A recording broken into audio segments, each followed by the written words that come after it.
Bien, nous entrons dans une nouvelle conjoncture ouverte par l'affaire Michel Zecler, c'est-à-dire le tabassage en règle de ce producteur de rap que tout le monde a pu voir parce qu'il a été filmé par des caméras de surveillance, ce qui a permis à ce que des millions de personnes prennent connaissance de cette affaire.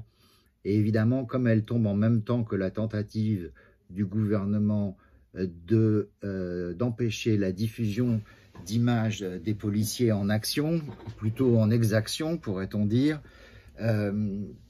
ça prend un sens particulier et ça génère un vaste mouvement populaire de réprobation et d'exigence du retrait au moins de l'article de loi qui concerne cette affaire, enfin cet aspect des choses. Alors, on n'est pas sur quelque chose de nouveau, c'est-à-dire qu'on n'est pas dans le cadre de ce qu'on appelle traditionnellement une bavure, ou plutôt on est dans une bavure dont les conditions de possibilité ont été organisées par toute la politique antérieure du gouvernement sur la question de la soi-disant sécurité, qui est en réalité une politique de répression du mouvement populaire. J'en prendrai pour exemple, bien évidemment, la question de la répression du mouvement des Gilets jaunes, qui a été d'une brutalité sans pareille, où on a vu une personne tuée, Madame Redouane, à Marseille, où on a vu 5 personnes avoir la main arrachée, où on a vu 25 personnes éborgnées suite à des tirs de LBD, où on a vu des centaines d'autres personnes être blessées suite à ces tirs de LBD.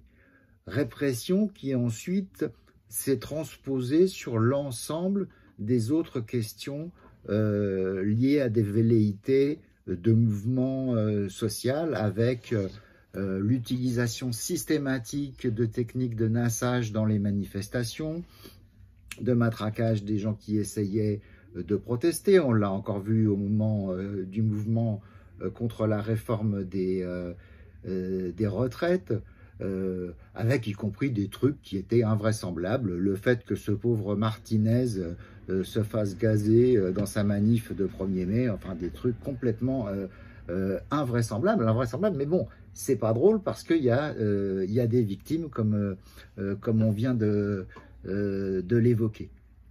On pense par exemple à la mort de Steve, un jeune de Nantes, tombé dans la Loire suite à des charges de CRS pendant la fête de la musique. Enfin, vous imaginez, des gens se font charger pendant la fête de la musique. Et puis on pense aussi à des affaires gravissimes et malheureusement très peu médiatisées. Peut-être que le profil de la personne ne plaît pas aux bonnes âmes. C'est un travailleur qui va bosser en scooter et qui râle un peu parce que les flics l'emmerdent.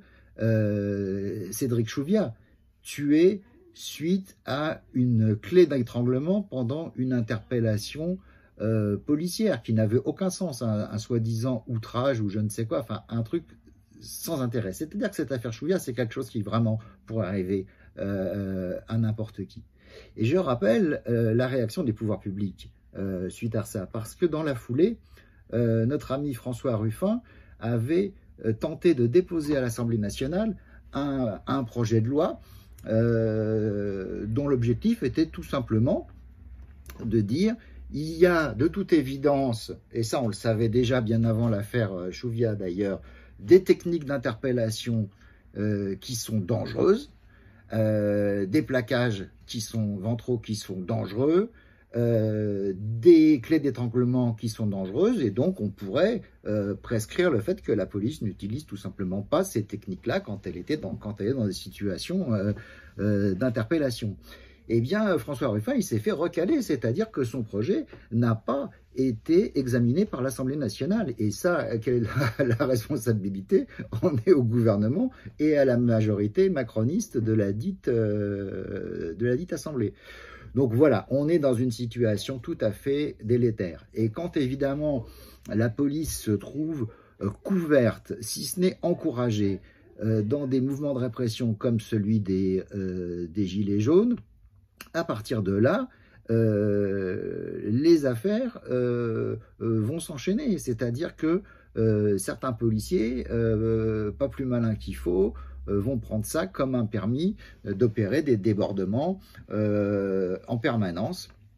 Voilà, ces impulsions d'ailleurs à agir de manière forte, voire dans une répression excessive, enfin volontairement excessive, ont été encore récemment vues avec l'histoire de la tentative d'installer des migrants à la place de la République et des charges qui ont suivi contre les migrants et leur soutien. Alors, la différence, comme le note avec toujours beaucoup d'humour notre ami Régis de Castelnau, c'est que là, cette fois-ci, on ne s'est pas contenté de matraquer les chômeurs de province, on a matraqué les lecteurs de Télérama, donc ça a fait un peu de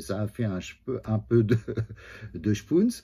Et puis derrière, on se trouve avec effectivement cette conjonction entre le tabassage de ce producteur de rap et puis la tentative de faire passer cette loi liberticide, hein, qui empêchera de dénoncer la réalité de ce qui se passe au niveau policier. Bon, tout ça est évidemment très dangereux et c'est aussi la preuve supplémentaire, s'il en fallait, des dérives de ce gouvernement qui n'a plus que deux choses maintenant. C'est d'un côté la répression, je viens de dire quelques mots là-dessus, et de l'autre côté, la censure, avec la volonté de contrôler l'Internet, de contrôler les médias, donc ça c'est cette loi sécurité, etc.,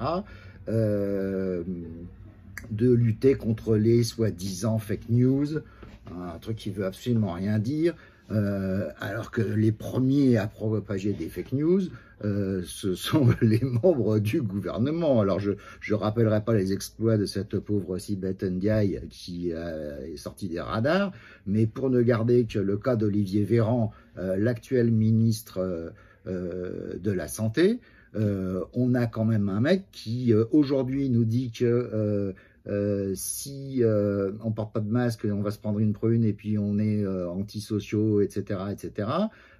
Alors qu'il y a 6 mois, le même disait que ça servait à rien et que de toute façon, ça n'avait pas d'importance de porter ce genre de truc sur le nez.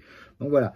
Donc on a des gens qui sont pris à la gorge, qui sont rejetés de toutes parts depuis fort longtemps, qui ont géré l'affaire du Covid de manière épouvantable. Tout le monde en a bien conscience et qui s'enfoncent, qui s'enferrent.